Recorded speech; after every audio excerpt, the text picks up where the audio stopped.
为着要因应美国关税政策，行政院是有通过特别条例草案，编列4100亿的预算，其中有200亿就是要用来伫咧高等教育。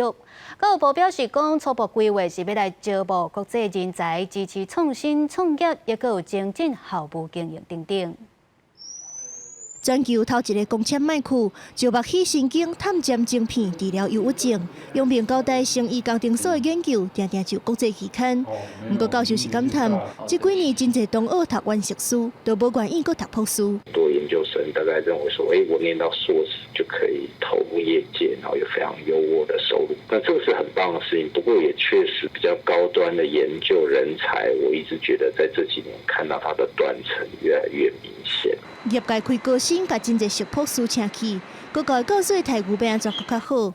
因若想要吸引更较侪优秀的国际学生甲外师出去办教育展，甚至伫咧研讨会摆那，拢是真重的开销。经费有限嘛，会参加这种教育展，一年就是顶多是2、3次就差不多了这样子。但有钱学校去比较多了哈。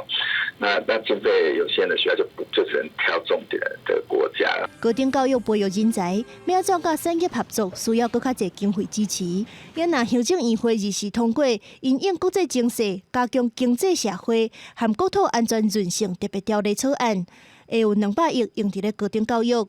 教育部表示，初步规划会用伫咧招募国际人才，支持创新创业，也有精进校务经营3大面向。怎么样让我们的老师、国际人才在待遇上面可以更好一点，协助这教师，不用像过去就是留职停薪才能够到业界去创新创业。 教育部表示，美国关税议题造成国际局势变化，人才嘛有可能对咧流动。